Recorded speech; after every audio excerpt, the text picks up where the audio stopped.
Dewa Perang Yesikai. Bab 1981. Oke, tinggal kita bertiga sekarang. Kalau ada yang mau ngomong, bilang saja. Yesikai duduk di tengah, Chen Yuxin dan Zheng Li duduk di kedua ujung. Para penjaga di tenda sudah mundur, dan suasana akhirnya mereda. Tuan Zheng, saya bisa memilih untuk tidak menyerang Anda, tetapi Anda harus menyerahkan semua sumber daya keluarga, termasuk sumber daya kultivasi dan semua tenaga kerja, kata Chen Yuxin dingin. Itu tidak mungkin. Sebaiknya kau biarkan aku berbagi nama keluargamu. Zheng Li jelas tidak bisa menerima permintaan yang begitu berlebihan. Jika ia menyerahkan semua orang kepada keluarga Chen, bukankah keluarga Zheng hanya akan tinggal cangkang kosong? Daripada begitu, lebih baik bertarung sampai mati dan meninggalkan reputasi yang baik. Xiao Xin, kemarilah bersamaku. Yesikai berdiri, meraih lengan Chen Yuxin, dan pergi ke sudut. Xiao Xin, apa maksudmu? Tanya Yesikai lembut, tetapi nadanya agak cemas. Ia tidak menyangka Chen Yuxin akan mengajukan permintaan sekeras itu. Ini hanya akan mempersulitnya. Xiao Kai, kau masih belum mengerti mereka. Kalau aku tidak meminta mereka, mereka akan menyerang balik kita dalam waktu kurang dari setengah tahun. Saat itu, lebih banyak orang akan mati. Barulah ketika mereka benar-benar kehilangan kemampuan untuk melawan, barulah akhir bisa dianggap, balas Chen Yuxin. Kamu hanya meminta seluruh keluarga Zheng, tidak mungkin dia akan menyetujuinya. Kalau kita tidak bisa mencapai kesepakatan, ayo kita berperang. Xiao Kai, dialah yang memohonku untuk bernegosiasi. Kalau bukan karenamu, aku sama sekali tidak mau bernegosiasi. Malam ini, aku bisa membuat keluarga Zheng menghilang dari Tiongkok. Kau harus pergi dan membujuknya, kalau tidak, keluarga Zheng akan hancur dalam waktu dekat. Apakah kamu benar-benar tidak mau berkompromi? Nada suara Yesikai tiba-tiba berubah dingin, dan matanya menatap tajam ke arah Chen Yuxin. Ada apa, Xiao Kai? Apakah kamu punya ide yang lebih baik? Tidak, Yesikai berkata dengan ringan. Baguslah, Xiao Kai, aku gigih kali ini. Setelah semua ini selesai, aku akan memberimu kompensasi yang pantas. Chen Yuxin sepertinya merasakan kesuraman Yesikai. Ia tidak ingin menghancurkan hubungan mereka hanya karena urusan keluarga. Meskipun hubungan mereka sudah hanya sebatas nama, Chen Yuxin tampaknya masih membohongi dirinya sendiri. Kurasa sudah waktunya. Ini ultimatum. Entah Zheng Li mau menerimanya atau tidak, masalah ini akan berakhir. Chen Yuxin hendak pergi setelah selesai berbicara. Tiba-tiba, Yesikai mengulurkan tangan dan meraih lengannya. Xiao Kai, apakah ada hal lain yang harus kamu lakukan? Hehe, tidak perlu terburu-buru sekarang. Kurasa sudah waktunya makan malam. Ayo makan dulu, kata Yesikai tiba-tiba. Oke. Di perkemahan keluarga Zheng, Yesikai, Chen Yuxin, dan Zheng Li sedang duduk di meja yang sama dan makan. Pemandangan seperti ini mungkin jarang terlihat. Jika keluarga lain melihatnya, mereka mungkin akan terkejut. Tuan Zheng, jika semuanya berjalan lancar, setelah makan malam ini, silakan undang orang-orang Anda ke Yanjing, kata Chen Yuxin dengan nada provokatif. Bagaimana jika aku tidak mau? Tanya Zheng Li balik. Kalau begitu, saya khawatir pertempuran sengit tidak dapat dihindari. Chen Yuxin, jangan lupa, ini keluarga Zheng, ini wilayahku. Haha, Tuan Zheng, kau tidak mau bertarung di sini, kan? Tidak apa-apa, aku tidak peduli. Karena aku berani datang ke sini sendirian, aku tidak takut kau bertarung di sini. Sejujurnya, jika kau bertarung, keluarga Zheng akan segera diratakan dengan tanah. Benarkah? Apa kau masih ingin menggunakan monster-monster itu untuk mengancam kita? Jadi bagaimana? Mungkinkah kamu punya cara lain? Kalau begitu mari kita lihat bagaimana akhirnya. Begitu Zheng Li selesai berbicara, Zheng Ji memasuki tenda, tetapi dia sendirian, dan dia tidak datang untuk membunuh Chen Yuxin. Sebaliknya, dia berjalan di depan Zheng Li dan membisikkan beberapa kata di telinganya. Sepertinya hari ini adalah akhir dari keluarga Chenmu. Zheng Li tiba-tiba berkata, semua monstermu telah dihancurkan. Apa katamu? Tanya Chen Yuxin. Meskipun ekspresinya tetap tidak berubah, nadanya masih terdengar panik. Zheng Li tidak akan mengucapkan kata-kata tak berguna seperti itu. Begitu dia mengucapkannya, kemungkinan besar itu benar. Biro Keamanan Nasional telah mengembangkan obat untuk menangani mutan menggunakan sampel subjek uji proyek HST. Begitu mutan disuntik dengan obat ini, ia pasti akan mati. Yesikai, yang duduk di sebelahnya, perlahan meletakkan sumpitnya dan berkata dengan ringan. Ia sepertinya sudah lama mengetahui hal ini, dan nadanya sangat tenang. Ini tidak mungkin. Jantung Chen Yuxin serasa dihantam keras oleh tangan besi. Tangannya tak kuasa menahan gemetar, dan ekspresinya tak bisa lagi disembunyikan. Jika ini terjadi, mengapa tidak seorang pun memberi tahu saya? Tuan Chen, kenapa Anda tidak memeriksa ponsel Anda? Kami telah memblokir semua sinyal di sini agar Anda tidak mendapatkan informasi apapun, kata Zheng Ji dingin. Sekarang semua mutan telah dilenyapkan oleh Biro Jin.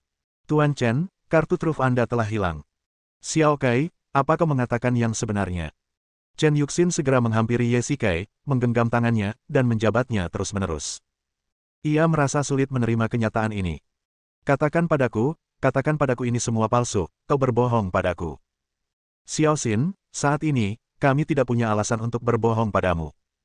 Aku sudah bilang sebelumnya, apapun yang terjadi, aku akan menghadapinya bersamamu.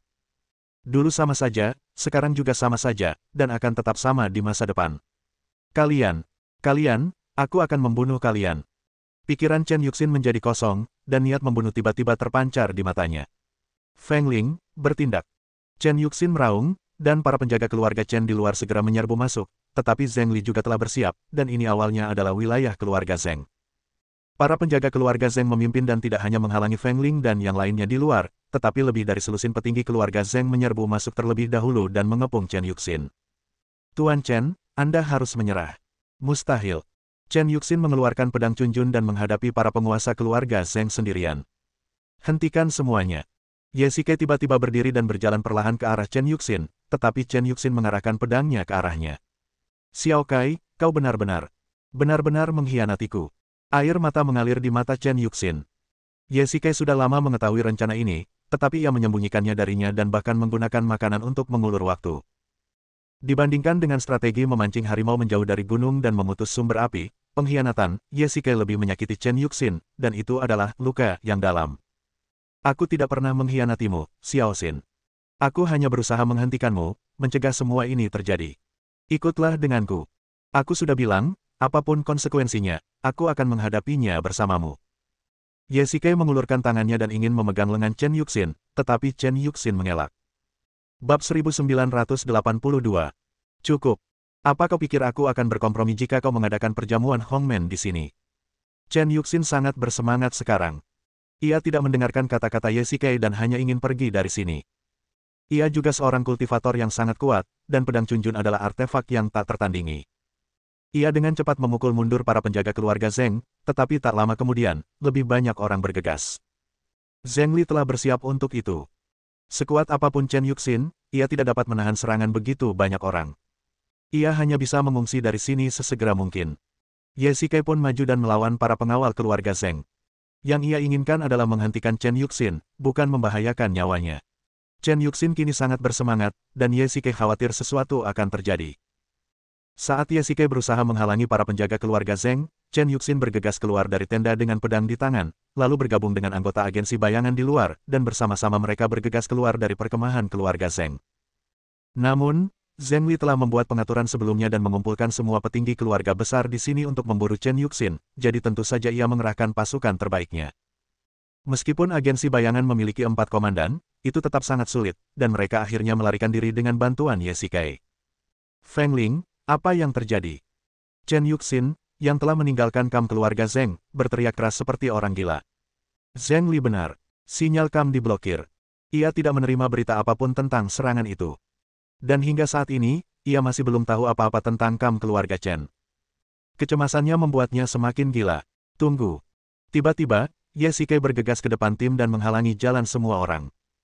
Xiao Xin, tunggu sebentar. Xiao Kai, minggirlah. Chen Yuxin sangat bersemangat, menunjuk Ye Shikai dengan Chunjun di tangannya. Mungkin di matanya, Ye Shikai adalah pengkhianat. Ia bahkan menyalahkan Ye Shikai atas situasi saat ini. Dialah yang menyusun rencana dan sengaja menunda waktu agar Jin Li dapat menghancurkan pasukan mutan sepenuhnya. Ini adalah kartu truf keluarga Chen. Selain itu, serangga beracun sintetis tidak berguna karena induser. Dengan kata lain, keluarga Chen tidak lagi memiliki trik yang mengancam. Ditambah dengan perjanjian sebelumnya dengan Li Changtian, begitu Jin Li menyelesaikan mutan-mutan itu, Li Changtian akan berbalik melawan mereka. Selain itu, keluarga Tang dan keluarga Gongsun telah kehilangan lebih dari separuh nyawa mereka dan tidak memiliki kekuatan untuk melawan sama sekali. Kegagalan keluarga Chen tidak dapat dihindari. Xiao Xin, sampai di sini saja, kau masih belum mau menyerah. Ye Shikai melanjutkan, kegagalan sudah tak terelakkan, hentikan. Aku akan menanggung semua konsekuensinya bersamamu. Selama kau menghentikan semua ini, aku akan mengurus semua balas dendam atau perburuan yang dilakukan keluarga-keluarga bangsawan itu di masa depan. Tidak, aku tidak akan menerimanya. Aku belum kalah. Chen Yuxin menggelengkan kepalanya. Ia jelas tidak mau menerima kenyataan ini. Feng Ling, pergi. Chen Yuxin memberi perintah, dan Feng Ling serta yang lainnya melangkah maju untuk mengepung Ye Shikai. Chen Yuxin memimpin yang lain untuk terus bergerak maju. Ia ingin segera kembali ke perkemahan. Perkemahan keluarga Chen. Bagaimana situasinya sekarang? Chen Yuxin memimpin para penjaga kembali ke kamp, tetapi kamp itu telah menjadi medan perang.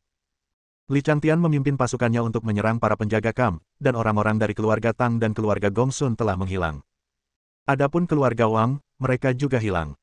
Sekarang keluarga Chen telah menjadi sekelompok monyet yang tersebar. Dengan ambisi keluarga Wang, mustahil bagi mereka untuk membantu keluarga Chen di saat kritis ini. Tuan, ini gawat. Keluarga Zheng tiba-tiba menyerang kamp kita, dan para mutan itu. Semua mutan sudah musnah. Sialan, semuanya, segera evakuasi dari sini. Melihat ini, Chen Yuxin masih tetap rasional. Jika mereka tidak mengungsi sekarang, mereka tidak akan bisa pergi nanti. Ya, semua mutan telah dibasmi oleh anak buah Jin Li. Keluarga Chen menderita kerugian besar dan kehilangan banyak majikan. Mereka hanya bisa mengungsi dari Laut Cina Timur sesegera mungkin. Ia khawatir keluarga Zheng akan datang mengejar mereka, tetapi nyatanya, keluarga Zheng tidak mengejar mereka. Ini tentu saja rencana Ye Shikai. Akan tetapi, hanya karena keluarga Zheng tidak mengejar mereka bukan berarti mereka aman. Tuan Chen, Anda tidak pernah menyangka saya akan menunggu Anda di sini. Wang Qian, yang memimpin semua orang di keluarga Wang, sebenarnya sedang menjaga rute retret keluarga Chen. Ketika Chen Yuxin baru saja tiba di sini, ia diserang. Wang Qian, apa maksudmu? Chen Yuxin geram. Ia tak menyangka keluarga Wang akan berbalik melawannya saat ini dan bahkan berpindah kubu. Ini benar-benar kasus di mana semua orang saling menjatuhkan ketika tembok runtuh. Kamu dulu sombong sekali, kenapa sekarang tidak bisa? Apa? Kau ingin memulai perang? Tanya Chen Yuxin dingin. Ia siap bertempur, tetapi keluarga Chen telah menderita kerugian besar. Akan sangat sulit melawan keluarga Wang di sini. Berhenti. Pada saat ini, sebuah suara datang dari kejauhan, dan Ye Shikai bergegas di antara kedua sisi. Mari kita lihat siapa yang berani menyentuhnya, teriak Ye Shikai, dengan pisau Yu Ximing di tangannya, dan hantu mimpi buruk pun bergegas bersama orang-orang dari istana dunia bawah. Ternyata Tuan Muda Ye.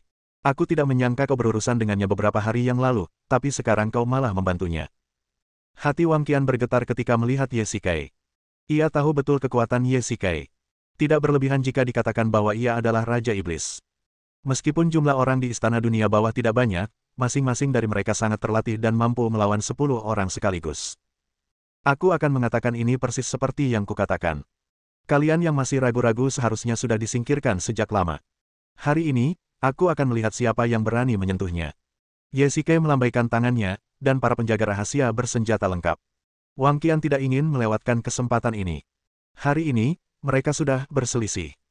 Jika dia tidak bisa membunuh Chen Yuxin, dia pasti akan dibalas oleh keluarga Chen dan Ye Shikai di masa depan. Unggul. Xiao Xin, cepat pergi dari sini. Aku akan menghentikan mereka. Ye Shikai berbalik dan berkata, ingat, apapun situasinya, aku akan menghadapinya bersamamu. Ikuti aku. Larut malam. Keluarga Wang dipukul mundur oleh istana dunia bawah, tetapi mereka juga kehilangan banyak orang. Ye Shikai memimpin semua orang dari istana dunia bawah kembali ke perkemahan keluarga Zheng. Mereka kehilangan banyak orang, sehingga moral mereka tentu saja sangat rendah, tetapi sebagai perbandingan, keluarga Zheng bersorak gembira. Chen Yuxin gagal, dan kalah telak. Kegagalan ini cukup mengguncang fondasi keluarga Chen, dan bahkan apakah keluarga Chen dapat bertahan hidup pun tidak diketahui. Meskipun keluarga Zheng membayar harga yang mahal dalam pertempuran ini, mereka mendapatkan lebih banyak. Pertama, mereka selamat. Kedua, keluarga Chen dikalahkan, dan dikalahkan oleh keluarga Zheng. Dengan cara ini, keluarga Zheng juga memenangkan prestise seluruh komunitas kultivasi Tiongkok. Dengan pertempuran ini, Zheng Li cukup untuk bersaing memperebutkan posisi pemimpin. Tuan, saya tidak begitu mengerti kenapa. Kenapa Anda memilih membantu keluarga Chen melarikan diri? Apakah hanya karena Ratu Dunia Bawah? Tanya Nightmare tiba-tiba. Tentu saja, hanya karena dia. Bab 1983. Meskipun Chen Yuxin telah melakukan banyak kesalahan dan menyebabkan banyak konsekuensi yang tak terelakkan, bagaimanapun juga, ia adalah istri Ye Shikai dan ibu dari Ye Li kecil. Berdasarkan alasan ini, Ye Shikai pasti akan menyelamatkannya. Mengenai bagaimana perang ini akan berakhir, serahkan saja pada keluarga Zheng. Melalui perang ini, Zheng Li telah menjadi keluarga terbesar di Tiongkok.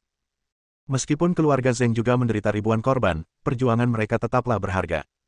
Keluarga Chen kalah telak kali ini. Meskipun mereka tidak dimusnahkan dengan serangga beracun sintetis dan mutan, keluarga Chen ditakdirkan untuk kehilangan pijakan di Tiongkok di masa depan. Kali ini Chen Yuxin mempertaruhkan kecaman seluruh dunia. Jika bukan karena upaya bersama semua orang untuk menghentikannya, situasinya akan menjadi bencana. Saat itu, bukan hanya akan menjadi perselisihan antar keluarga. Ambil contoh mutan. Jika tidak ada obat yang dikembangkan untuk mengatasinya, cepat atau lambat mereka akan menjadi bahaya tersembunyi yang besar. Aku ingin menyelamatkannya, bukan keluarga Chen. Di mana dia sekarang? Tanya Ye Shikai balik. Kami tidak tahu. Keluarga Chen segera dievakuasi. Kurasa mereka takut dikejar, jawab Nightmare. Kalau begitu aku tahu. Dia pasti sudah kembali ke Yanjing. Oke, ayo cepat. Tuan, jika keluarga bangsawan datang ke Yanjing untuk membalas dendam pada keluarga Chen, apa yang harus kita lakukan? Membantu mereka atau tidak? Tanya Nightmare penasaran. Jangan khawatir, aku sudah bicara dengan Zheng Li tentang hal ini. Aku akan mengurus urusan keluarga Chen. Kalau kau ingin memanfaatkan situasi ini, lupakan saja. Ada cukup banyak orang di Istana Dunia Bawah, dan tidak semuanya bisa kembali ke Yanjing sekaligus. Namun, Ye Shikai tidak berencana membawa mereka semua. Ia hanya membiarkan hantu mimpi buruk dan beberapa orang lainnya mengikuti, sementara yang lain menunggu di sana. 2 jam kemudian, Tuan, kita tidak bisa kembali ke Yanjing. Tepat saat semua orang hendak pergi, mimpi buruk tiba-tiba datang untuk melapor. Mengapa? Informasi yang baru saja kami terima adalah bahwa Ratu Dunia Bawah. Ratu Dunia Bawah tidak memimpin tim kembali ke Yanjing. Apa katamu? Dia tidak kembali ke Yanjing. Lalu kemana dia pergi? Mungkinkah dia masih tinggal di Donghai? Ye Shikai sedikit terkejut ketika mendengar berita itu. Sekarang keluarga Chen telah kehilangan semua kartunya. Keluarga-keluarga yang merupakan negara bawahan keluarga Chen juga telah membelot. Keluarga Chen menderita kerugian besar. Donghai adalah wilayah pengaruh keluarga Zheng. Jika Chen Yuxin tidak pergi, maka tinggal di sini akan menunggu kematian. Ya, dia masih di Laut Cina Timur. Di mana Laut Cina Timur? Tunjukkan di peta, tanya Ye Shikai cemas. Di sini, Nightmare menunjuk peta. Ini adalah pabrik besar di lokasi tersembunyi. Meskipun bukan properti keluarga Chen secara terbuka, ini hanyalah upaya penyamaran. Apa yang dia lakukan di sini? Ye Shikai terus berpikir. Sekarang adalah saat yang kritis. Tempat di mana Chen Yuxin bisa pergi sendiri pasti sangat penting. Tuan, alasan mengapa keluarga Chen bisa melepaskan begitu banyak mutan di Laut Cina Timur tanpa ketahuan oleh keluarga Zheng adalah karena mereka pasti punya pangkalan. Saya menduga pabrik ini adalah pangkalan proyek HST. Meskipun Jin Li sekarang telah mengembangkan obat untuk mengatasinya, pasti masih ada banyak mutan di gudang itu. Nightmare menganalisis. Apa yang kau katakan masuk akal. Ye Shikai menunjuk ke peta. Berdasarkan informasi di peta, pabrik ini sangat dekat dengan permukiman di Donghai. Ye Shikai punya firasat buruk. Mimpi buruk, beritahu semua orang dan ikuti aku ke pabrik ini. Tuan, tidak, banyak orang di luar sekarang, tidak di kamp. Kalau begitu bawa pengawal rahasia bersamamu, dan kita akan segera berangkat. Tapi sekarang hanya ada 100 penjaga rahasia. Kalau kita ke sana seperti ini, aku khawatir. Baiklah, berhenti bicara omong kosong dan segera berangkat. Ya. Pabrik. Ada penyusup. Lindungi aku, perintah Ye Shikai. Meng Yan Mihun dan yang lainnya berjuang mati-matian untuk membuka jalan berdarah. Seperti yang diduga, semua anggota keluarga Chen ada di sini. Meskipun keluarga Chen menderita kerugian besar dalam pertempuran sebelumnya, masih ada sekitar 1 atau 2 ribu orang. Pengawal rahasia Ye Shikai hanya tersisa 100 orang. Menerobos ke sini sendirian bagaikan seekor domba yang masuk ke mulut harimau. Ye Shikai memimpin semua orang masuk dan dengan cepat masuk ke bagian dalam pabrik. Ada banyak instrumen di dalamnya, tetapi mereka tidak melihat jejak mutan. Xiao Xin, kau memang di sini. Ye Shikai mendongak dan melihat Chen Yuxin berdiri di sana, dikelilingi oleh banyak pria bersenjata, semuanya mengincar para penjaga rahasia. Xiao Kai, kamu sebaiknya tidak datang ke sini. Gumam Chen Yuxin. Cepat hentikan, Xiao Xin, masih ada waktu. Ye Shikai masih membujuknya. Ia khawatir Chen Yuxin akan melakukan hal bodoh. Meskipun mereka belum menemukan mutan, kemungkinan ada ribuan mutan di pabrik sebesar itu, dan Jin Li tidak akan bisa membawa orang ke sana dalam waktu singkat. Ayo kita mulai, perintah Chen Yuxin, dan Feng Ling Sueming di belakangnya segera membawa orang-orang. Mimpi buruk, penghancur jiwa, bantu aku menghentikannya. Aku akan mencarinya. Jangan khawatir, bos. Kami akan mengurus semua orang ini. Kejar saja dia. Baiklah, aku serahkan padamu. Masing-masing penjaga rahasia adalah veteran dan berjuang mati-matian, dan Ye Shikai juga mengandalkan kelincahannya untuk melewati blokade penjaga keluarga Chen dan menyusul Chen Yuxin. Xiao Xin, hentikan! Ye Shikai berteriak keras. Xiao Kai, kenapa kamu datang ke sini? Chen Yuxin tiba-tiba berteriak kegirangan. Omong kosong, tentu saja aku datang untuk menyelamatkanmu. Ye Shikai melihat sekeliling dengan saksama. Ada banyak kotak besi seukuran peti mati di sini. Jika tebakannya benar, semuanya mutan.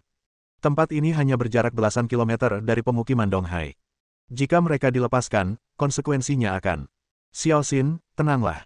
Jangan ke sini, teriak Chen Yuxin keras, dan Ye Shikai segera berhenti. Ia sedang memegang pengontrol di tangannya, mungkin. Itu saklarnya. Xiao Xin, tenang dulu. Kita bicarakan nanti kalau ada apa-apa. Ye Shikai tahu betul bahwa pengontrol ini seharusnya menjadi tombol untuk mengaktifkan mutan. Selama ditekan, semua mutan di sini akan keluar. Ada area perumahan tak jauh di luar, dan jika mereka ingin menutup pabrik ini, penjaga rahasia saja tidak akan cukup. Xiao Kai, kita tidak bisa kembali lagi. Ini kesempatan terakhirku. Jika aku menyerah, keluarga Chen akan musnah di tanganku. Meski begitu, aku akan tetap di sisimu. Denganku di sini, keluarga Chen mungkin akan hancur, tapi kau akan baik-baik saja. Xiao Xin, berikan aku kendalinya. Sekalipun kita tidak bisa tinggal di negara ini, kita masih bisa pergi dari sini. Ye Shikai masih ingin membujuknya agar tidak impulsif. Jika mutan ini benar-benar dilepaskan, keluarga Chen akan benar-benar hancur, teriak Ye Shikai. Bab 1984. Mata Ye Shikai tertuju pada pengontrol di tangan Chen Yuxin. Jika dia benar-benar menekannya, para mutan di sini akan menyerbu kota, dan seluruh Laut Cina Timur akan menjadi neraka pembantaian. Xiao Xin, dengarkan aku dan letakkan pengendalinya, oke. Ye Shikai melangkah maju perlahan, tetapi tidak berani bergerak terlalu cepat. Lagi pula, Chen Yuxin juga seorang kultivator. Jika dia bertindak gegabah, bukan hanya dia tidak akan mendapatkan pengendali, tetapi juga akan memprovokasi Chen Yuxin untuk melepaskan mutan. Tidak. Chen Yuxin tiba-tiba mundur dan menekan pengontrol dengan kuat. Oh, tidak. Hati Ye Shikai bergetar. Sesuatu akhirnya terjadi. Semua kotak di sekitarnya terbuka, dan mutan di dalamnya mulai aktif. Xiao Xin, cepat keluar dari sini, teriak Ye Shikai keras, bergegas maju, dan meraih lengan Chen Yuxin. Tidak. Chen Yuxin menepis lengannya. Xiao Kai, segera pergi dan jaga anak itu baik-baik. Semua ini salahku dan tidak ada hubungannya denganmu. Omong kosong apa yang kau bicarakan? Ye Shikai mengumpat keras. Chen Yuxin ingin mati di sini dan menggunakan kematiannya untuk meringankan konsekuensi dari semua ini. Ia tidak ingin melibatkan Ye Shikai, apalagi anak mereka. Aku ingin kau selamat. Kita bicarakan konsekuensinya nanti, teriak Ye Shikai keras. Pada saat ini, lonceng angin mimpi buruk dan beberapa lainnya juga bergegas masuk. Tentu saja, mereka masih bertarung. Hentikan, semuanya. Ye Shikai meraung sekuat tenaga. Tak hanya para jenderal Istana Dunia Bawah, bahkan para pemimpin Fengling Sueming dan beberapa organisasi bayangan lainnya pun tercengang. Kalian semua keluar dari sini. Fengling, Sueming, bawa dia pergi dari sini segera, cepat. Ye Shikai mendorong Chen Yuxin ke sisi Fengling dan memerintahkan dengan keras. Fengling juga menyadari bahaya di sekitarnya dan mengangguk berulang kali untuk menunjukkan persetujuannya. Semua mutan di sini sudah aktif. Oh, ya, kita bisa menggunakan ini. Ye Shikai mengambil pengontrol dari meja di sebelahnya. Alasan mengapa para mutan bisa menjalankan perintah Chen Yuxin adalah karena mereka sudah patuh. Jika begitu, Ye Shikai bisa menggunakan metode ini untuk membuat para mutan tetap di tempatnya. Semua mutan, dengarkan dan tetaplah di tempat kalian berada. Teriak Ye Shikai keras, tetapi tanpa diduga, para mutan itu tampaknya tidak mendengar perintah itu dan perlahan merangkak keluar dari kotak. Bagaimana ini bisa terjadi? Semua mutan, dengarkan dan tetaplah di tempat kalian. Ye Shikai mengulanginya, tetapi tidak ada gunanya. Menantu, mutan-mutan ini adalah produk setengah jadi dan tidak memiliki chip kendali yang ditanamkan di dalamnya. Fengling mengatakan yang sebenarnya. Ini sungguh berita yang menghancurkan. Mutan-mutan ini sebenarnya tidak dapat dikendalikan. Kalian semua, cepat keluar, teriak Ye Shikai, tutup seluruh pabrik, lebih cepat lebih baik. Saat ini, satu-satunya cara adalah meledakkan tempat ini, tetapi mutan berbeda dari manusia biasa. Jika mereka ingin meledakkan begitu banyak mutan, pabrik ini pasti akan rata dengan tanah. Namun, dalam waktu singkat, tenaga mereka tidak akan cukup untuk menyegel pabrik. Selain itu, jika pabrik meledak, bagaimana mereka bisa meredam gelombang kejut ledakannya? Tempat ini tidak jauh dari pemukiman penduduk di Laut Cina Timur. Jika meledak, akibatnya akan sangat fatal. Karena ini masalah hidup dan mati, Feng Ling dan yang lainnya memilih untuk mematuhi perintah Ye Shikai. Kedua belah pihak berjabat tangan dan berdamai, dan segera mengatur evakuasi. Tuan, apa yang akan Anda lakukan? Tanya mimpi buruk. Aku punya caraku sendiri, kalian cepat pergi. Teriak Ye Shikai keras. Sekarang mutan-mutan itu masih aktif, dan mereka masih punya beberapa menit sebelum bisa bergerak bebas. Ia masih punya waktu untuk bersiap. Setelah semua orang dievakuasi, ia mengeluarkan bahan peledak dari ring penyimpanan dan menempatkannya di berbagai lokasi di pabrik. Ada banyak kotak di sini, ribuan jumlahnya, dan ada satu mutan di setiap kotak. Tak heran, selama perang antar keluarga bangsawan, Chen Yuxin mampu mengirim begitu banyak mutan tanpa diketahui orang luar. Ternyata pangkalan sebesar itu dibangun di Laut Cina Timur. Setelah instalasi, Ye Shikai berdiri di tempatnya. Hampir semua mutan di sekitarnya telah diaktifkan. Mereka lepas kendali, dan begitu mereka melihat Ye Shikai, mereka akan menerkamnya dengan ganas. Waktu hampir habis, dan ia tidak punya pilihan lain. Ada begitu banyak bahan peledak yang ditempatkan di sini. Sekali ledakan terjadi, bahkan seorang kultivator tahap fusi pun tak akan mampu bertahan. Tentu saja, Ye Shikai juga bisa memilih untuk kabur dari sini, tetapi setelah ledakan, tidak akan ada rumput yang tumbuh di dekatnya. Satu-satunya cara sekarang adalah mengerahkan seluruh kekuatannya untuk membentuk formasi guna menyegel tempat ini sepenuhnya dan mencegah kekuatan ledakan menyebar. Bocah, apa yang ingin kau lakukan sekarang? Pada saat ini, Daun juga berbicara. Tentu saja, kami meledakkan tempat ini. Kau benar-benar gila. Dengan kekuatan sebesar itu, bahkan jika kau punya 9 nyawa, itu tidak akan cukup. Roh pedang mengumpat dengan marah. Jika Ye Shikai mati, ia, sebagai tubuh spiritual yang parasit di dalam tubuhnya, tentu saja tidak akan bertahan hidup. Jangan bicara omong kosong. Aku sudah memutuskan. Sebaiknya kau datang dan membantuku. Jangan bicara lagi. Ye Shikai mengeluarkan pisau Ming dan pedang Yusi dari cincin penyimpanan. Jiwa pedang, jika kedua senjata ini digunakan secara maksimal, bisakah mereka menangkal gelombang kejut ledakan? Tanya Ye Shikai balik. Ini, mungkin saja. Keduanya adalah senjata suci yang tak tertandingi, tapi kau sendirian. Ada begitu banyak bahan peledak di sini. Begitu meledak, bahkan jika mereka bisa menahannya, aku khawatir kau tak akan bisa menyelamatkan diri. Apapun yang terjadi, aku akan mencobanya. Ye Shikai melompat dan mencapai atap pabrik secepat mungkin. Di bawahnya ada mutan yang hendak beraksi. Meskipun seluruh pabrik terbuat dari beton bertulang, ia tidak mampu menahan gelombang kejut ledakan, jadi ia tetap dibutuhkan. Ye Shikai mengeluarkan pedang Ming dan Yusi, menancapkannya langsung ke tanah, lalu mengalirkan kekuatan batinnya. Kedua artefak itu juga memancarkan energi, secara bertahap membentuk penghalang yang menutupi seluruh pabrik. Meskipun Ye Shikai memiliki banyak harta, usianya baru 20-an. Kekuatan batinnya hanya bisa dianggap sebagai tahap fusi. Ia tidak sebanding dengan para master seperti Ji Tao dan Zheng Li. Dan memadatkan penghalang ini untuk menutupi seluruh pabrik sudah menjadi batasnya. Ia tidak yakin apakah ia mampu menahan gelombang kejut ledakan. Jika ia mampu, ia mungkin masih memiliki peluang untuk bertahan hidup. Jika tidak, ia mungkin benar-benar mati di sini. Bajingan kecil, kau selalu bermain-main dengan hidupmu. Tapi aku selalu selamat, kan? Goda Ye Shikai. Ia hanya bisa berharap dan berdoa agar ia bisa selamat kali ini juga. Bomnya akan meledak. Ye Shikai menghitung mundur dalam hati. Ia akan bertarung sekali lagi, dan nyawanya akan menjadi taruhannya. Bab 1985. Jika bahan peledak di sini meledak, pabrik ini pasti akan hancur. Menggunakan energi dari kedua artefak ini mungkin dapat memblokir gelombang kejut di dalam pabrik, tetapi Ye Shikai sendiri kemungkinan besar akan menjadi abu. Namun, jika para mutan di pabrik bergegas keluar, dunia akan kacau balau. Apapun yang terjadi, dia harus melakukan ini. Jiwa pedang, karena semuanya sudah seperti ini, aku harus minta maaf padamu. Mungkin, aku berutang banyak maaf padamu. Dinamit itu hampir meledak, tetapi pikiran Ye Shikai menjadi sangat tenang. Dasar bocah nakal, akhirnya kau punya hati nurani. Jiwa pedang, sebagai tubuh spiritual, menjadi parasit dalam tubuh Ye Shikai. Keduanya berada dalam hubungan parasit dan inang. Setelah Ye Shikai meninggal, jiwa pedang pun lenyap. Meskipun tidak memiliki entitas, menurut Ye Shikai, ia memiliki pikirannya sendiri dan secara alami merupakan sebuah kehidupan. Keputusannya bukan hanya memilih untuk mengorbankan dirinya sendiri, tetapi juga memilih jalan kematian bagi jiwa pedang. Menengok kembali kejadian sebelumnya, Ye Shikai sebenarnya sudah berkali-kali membuat keputusan serupa, tetapi mungkin karena keberuntungan atau karena waktunya tidak tepat, ia tidak mati.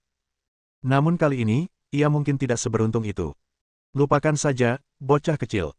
Baik kau maupun aku tidak takut mati, tapi bagimu, yang paling kau takuti bukanlah rasa sakit kematian, melainkan kekhawatiran itu.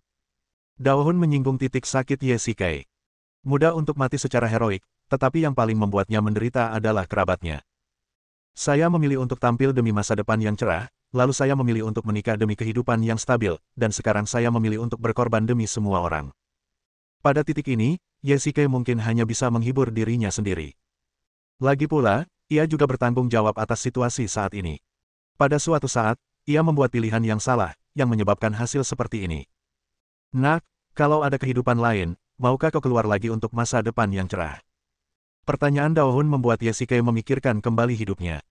Ia tidak suka melihat ke belakang dan tidak ada gunanya mengevaluasi keputusan awal dari perspektif konsekuensi. Lingkungan dan situasi saat itu membuatnya memilih untuk pergi ke luar negeri demi membangun nama. Mungkin, jika dia tidak meminum sup mengpo dalam perjalanan ke dunia bawah, Ye Shikai pasti sudah memperingatkan dirinya sendiri di kehidupan selanjutnya bahwa jika dia punya kekhawatiran, dia seharusnya tidak pergi menjelajahi dunia. Jika dia memilih untuk menjelajahi dunia, betapapun besarnya kekhawatiran yang dia miliki, dia seharusnya tidak kembali. Selamat tinggal, dunia ini. Di luar pabrik, semua orang menoleh. Chen Yuxin hampir pingsan. Jika Sue Ming dan Feng Ling tidak menghentikannya, ia pasti sudah bergegas kembali. Wajah Meng Ye yang biasanya dingin juga menunjukkan ekspresi panik. Ledakan. Dengan suara dentuman keras, dampak ledakan menghancurkan seluruh pabrik. Betonnya serapu plastik. Api berkobar di mana-mana, dan udara tercium seperti terbakar. Meskipun mereka agak jauh dari pabrik, orang-orang di luar masih merasakan sensasi terbakar. Ini adalah panas yang dihasilkan oleh ledakan. Jika di luar saja seperti itu, saya khawatir di dalam pabrik. Semua orang tak kuasa menahan gemetar melihat pemandangan di depan mereka. Chen Yuxin bahkan pingsan. Semua yang terjadi sekarang adalah karena dirinya, dan ia harus menanggung akibatnya pada akhirnya. Pabrik itu rata dengan tanah. Meskipun manusia ngengat yang bermutasi itu terbungkus cangkang padat, ia hancur berkeping-keping. Dalam situasi ini, bahkan seorang ahli kultivasi seperti Zheng Li pun akan kesulitan bertahan hidup. Semua orang putus asa. Setelah ledakan, semua orang bergegas mencari, tetapi yang tersisa hanyalah reruntuhan dan beberapa barang terbakar di tanah. Lihat ini. Nightmare mengambil gagang pedang dari tanah dan langsung mengenalinya. Ini adalah gagang pedang Yusi. Kini hanya gagangnya yang tersisa dari artefak ini. Semua orang tahu apa artinya. Selama pedang itu hidup, orang itu tetap hidup. Jika pedang itu patah, orang itu akan mati. Bos. Mustahil, bosnya pasti belum mati, teriak Mihun penuh semangat, bosnya sudah melewati banyak bahaya, dan dia selalu selamat. Meskipun pedangnya patah, dia pasti masih hidup. Mihun benar. Ayo kita terus mencari. Kerumunan orang mencari untuk waktu yang lama, dari siang hingga malam, tetapi hanya tumpukan puing yang tersisa di tempat kejadian. Zheng Ji juga mengirim orang untuk membantu pencarian, tetapi sia-sia. Mereka bahkan menggunakan detektor kehidupan, tetapi jawaban yang mereka dapatkan sangat menyedihkan. Mungkin Ye Shikai benar-benar mati kali ini. Beberapa hari kemudian, Guzong. Ya Tuhan, aku benar-benar tidak terbiasa dengan benda ini. Seorang pria berdiri di samping rak buku, mengulurkan tangan kanannya, dan perlahan melepaskan tangan kirinya. Tentu saja, tangan kiri, ini adalah prostesis. Pria itu menggunakan satu-satunya tangan kanannya yang tersisa untuk memainkan prostesis kayu itu. Sudah berapa lama kamu istirahat? Kamu sudah bangun. Seorang wanita berpakaian putih masuk dari luar pintu, memegang semangkuk bubur panas di tangannya. Wuyan sudah datang, terima kasih untuk sarapannya. Pria itu menoleh dan memperlihatkan wajahnya. Siapa lagi kalau bukan Ye Shikai? Perbedaannya dari biasanya adalah lengan baju kirinya kosong. Angin dari jendela berhembus masuk, perlahan-lahan meniup lengan bajunya. Makan cepat. Ngomong-ngomong, bisakah benda ini diperbaiki? Rasanya kurang nyaman dipakai. Ye Shikai menyerahkan prostesis itu kepada Wuyan. Ini dirancang menggunakan teknologi mekanis. Meskipun terbuat dari kayu, ini praktis. Kau tidak tahu nilainya, jadi lupakan saja. Wuyan tampak kesal, tetapi ketika tatapannya tertuju pada lengan kiri Ye Shikai, raut wajahnya masih menunjukkan sedikit kesedihan. Tidak, aku masih membutuhkannya. Ye Shikai segera mengambil kembali prostesis itu dan minum bubur panas sambil berbicara. Kamu beruntung bisa selamat dari ledakan sebesar itu, dan menyelamatkan nyawamu dengan mengorbankan lengan kirimu. Tapi, Wuyan mengganti topik, tanpa lengan, bagaimana kamu akan hidup di masa depan? Kau sendiri yang bilang, aku beruntung masih hidup. Meskipun kehilangan lengan agak merepotkan, setidaknya aku masih hidup, kan? Hari itu, di saat-saat terakhir ledakan, Yesike tiba-tiba melepaskan manusia ngengat, menggunakan tubuh manusia ngengat sebagai penghalang, dan perisai pelindung yang dibentuk oleh kedua artefak tersebut, untungnya selamat dari ledakan, tetapi juga kehilangan lengan kirinya. Wu Yan juga berada di lokasi kejadian saat itu. Yesike selamat, tetapi tidak pergi mencari semua orang, melainkan pergi mencari Wu Yan sendirian. Terus terang, ketika Wu Yan melihat Yesike penuh luka, ia yang selalu tenang pun merasa ketakutan. Jika bukan karena operasi penyembuhan ajaib Dugu Tianke, Yesike pasti sudah terluka parah dan meninggal. Sudah beberapa hari sejak kejadian itu, dan Yesike tidak lagi terancam kematian. Wu Yan masih ketakutan, tetapi melihat kondisi Yesike saat ini, ia tampak sangat bersemangat. Orang biasa mungkin sulit menerima kehilangan lengan, tetapi setelah Yesike memakai prostesis, ia merasa jauh lebih rileks. Wu Yan benar-benar tidak bisa memahaminya. Bab 1986. Untunglah dokter ajaib itu ada di sini, kalau tidak, kau pasti tidak akan selamat. Wu Yan berdiri dan memasang kembali prostesis kayu pada Yesike. Kapan kau berencana kembali ke Yanjing? Mereka semua mengira kau sudah mati. Kita tunggu sebentar, beri aku waktu luang beberapa hari lagi, kata Yesike ringan. Menurut berita dari mimpi buruk, Patriark Chen belum makan atau minum apapun sejak bangun. Lagi pula, dia istrimu. Apa kau berencana kabur seperti ini? Dialah pemicu semua ini. Meskipun sudah berlalu, aku tak ingin itu terulang. Ini pelajaran untuknya. Dan juga untukku. Tidak, ini tak bisa lagi disebut pelajaran. Jika semuanya bisa dimulai kembali, aku sungguh berharap bisa kembali ke masa lalu. Baiklah, karena kamu sudah membuat keputusan, aku menghormatimu. Tapi, apakah kamu ingin aku menyampaikan kabar bahwa kamu masih hidup? Tanya Wu Yan. Kalau kau memberitahu mereka, mereka akan menginjak-injak ambang pintu sekte Gumu. Yesike melambaikan tangannya dan berdiri untuk pergi. Baiklah, aku akan kembali dalam beberapa hari. Beri aku waktu beberapa hari untuk menenangkan diri. Beberapa bulan kemudian, Yesike kembali ke Yanjing. Ketika ia muncul di hadapan semua orang lagi, reaksi mereka sudah bisa diduga, tetapi juga agak tak terduga. Wajar saja jika ia merasa senang, tetapi tampaknya ia tidak segembira yang dibayangkan. Sepertinya Wu Yan telah membocorkan rahasianya. Tapi tak masalah, orang itu sudah kembali. Ghost tampaknya telah menerima berita itu dan kembali ke Yanjing dari Laut Cina Timur lebih cepat dari jadwal. Namun, dibandingkan dengan Ghost, ia tampaknya lebih menerima nama Guli. Peristiwa besar di Istana Dunia Bawah telah diserahkan kepada Nightmare. Dulu ia adalah otak kepercayaan Istana Dunia Bawah, tetapi sekarang ia adalah kenalan yang paling aneh. Namun, Yesike justru senang untuknya. Ia mendengar bahwa ia dan Gusin menikah di Laut Cina Timur. Sayang sekali Yesike tidak hadir, yang cukup disesalkan. Adapun orang-orang lain di Istana Dunia Bawah, mereka juga perlahan-lahan mulai tenang. Dunia bawah tanah tampaknya telah menekan tombol jeda secara tiba-tiba, dan tidak ada peristiwa besar yang terjadi untuk waktu yang lama. Yesike berkendara ke gedung Tianya Group dan kembali ke Yanjing. Ia ingin bertemu Su Qingyu. Nyatanya, ketika Su Qingyu mengetahui kematiannya, ia langsung pingsan di tempat, membuat semua orang ketakutan.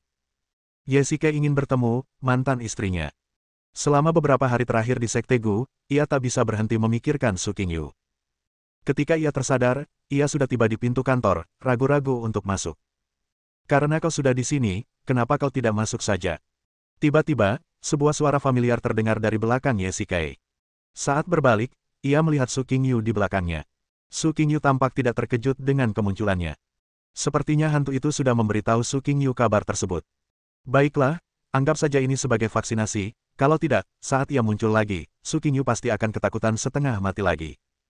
Yesike tersenyum canggung, mengulurkan tangan dan mendorong pintu kantor, dan keduanya langsung masuk. Apa yang kau lakukan di Sekte Gu akhir-akhir ini? Tanya Su Qingyu sambil menuangkan secangkir kopi. Saya tidak melakukan apa-apa. Saya hanya beristirahat sebentar. Alasan. Su Qingyu dengan belak-belakan mengungkapkan alasannya. Karena kamu sedang memulihkan diri, apa perlu sampai tidak menjawab telepon? Yesike hanya bisa menundukkan kepala dan tetap diam. Berbohong di depan Su Qingyu adalah keputusan yang sangat salah, karena kebohongan apapun yang keluar dari mulutnya akan langsung terbongkar oleh Su Qingyu. Begitu banyak hal yang telah terjadi, bos harusnya menceritakan semuanya padamu. Meskipun Su Qingyu tidak pernah terlibat dalam urusan para kultivator, Ghost dan Elena akan menceritakan sebagian besar hal yang terjadi padanya, termasuk beberapa hal yang Yesike tidak ingin dia ketahui. Dia tidak memberitahuku. Aku yang bertanya padanya. Sepertinya kau sudah tahu segalanya. Yesike perlahan menundukkan kepalanya. Sebenarnya, kau tidak tahu bagaimana menghadapi Chen Yuxin, kata Su Qingyu terus terang. Begitu banyak hal terjadi dan begitu banyak orang tewas, dan dalang di balik semua ini sebenarnya adalah Chen Yuxin. Terus terang, dia tidak berani menghadapi siapapun. Ini memang kesalahan Chen Yuxin, tetapi dia juga memiliki tanggung jawab yang tak terelakkan. Dia bahkan bisa mengatakan bahwa jika dia menghentikannya saat itu, hal-hal ini tidak akan terjadi. Perasaannya terhadap Chen Yuxin bercampur antara cinta dan benci, ketidakberdayaan dan dendam. Ye Xike telah memikirkan berbagai reaksi setelah bertemu dengannya. Ia akan langsung memeluk Chen Yuxin, atau menamparnya. Bagaimanapun juga, dia istrimu. Apa kau masih ingin kabur? Su Qingyu duduk di sebelahnya. Sebenarnya, kau tahu betul apa yang akan kau lakukan. Sama seperti saat di pabrik itu, kau lebih suka tinggal dan melindunginya. Seperti kamu melindungiku saat itu. Di rumah keluarga Chen, Chen Ruoya berdiri di pintu kamar tidur. Ye Xike pulang sangat larut, dan hari sudah larut malam ketika ia tiba di rumah. Tuan, gurunya sedang tidur. Baiklah, aku akan ke kamar tamu untuk beristirahat sebentar. Kita bicarakan besok pagi. Ye Xike mengangguk pelan, lalu berbalik dan bersiap pergi. Tunggu, menantu, kepala keluarga sudah membicarakanmu berhari-hari. Biarkan aku membangunkannya. Chen Ruoya tidak ingin mengganggu tidur Chen Yuxin, tetapi ia lebih mengerti apa yang dipikirkan Chen Yuxin. Kepala keluarga, yang berwibawa dan berkuasa, bukannya kurang istirahat, tetapi memiliki gangguan mental. Tidak perlu. Suasana hatinya sedang tidak baik akhir-akhir ini dan sulit baginya untuk tidur nyenyak. Jika aku membangunkannya sekarang, aku khawatir dia tidak akan bisa tidur semalaman. Ye Xike menghentikan Chen Ruoya dan menyalakan sebatang rokok. Keduanya berdiri di pintu dan mengobrol sebentar-sebentar. Ruoya, bagaimana kabar keluarga Chen akhir-akhir ini? Mendengar ini, Chen Ruoya tampak malu. Sebagai dalang di balik semua ini, keluarga Chen telah menyebabkan kerugian besar bagi semua keluarga besar di Tiongkok. Bahkan keluarga besar seperti keluarga Ji, keluarga Wang, dan keluarga Gongsun pun dimusnahkan. Tentu saja, mereka pasti akan menyimpan dendam.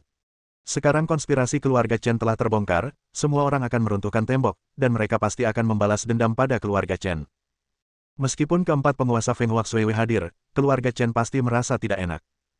Menurut Gos, meskipun keluarga-keluarga besar tidak bertindak secara terbuka karena kebaikan Ye Xike, mereka sudah bersiap untuk menyerang secara diam-diam.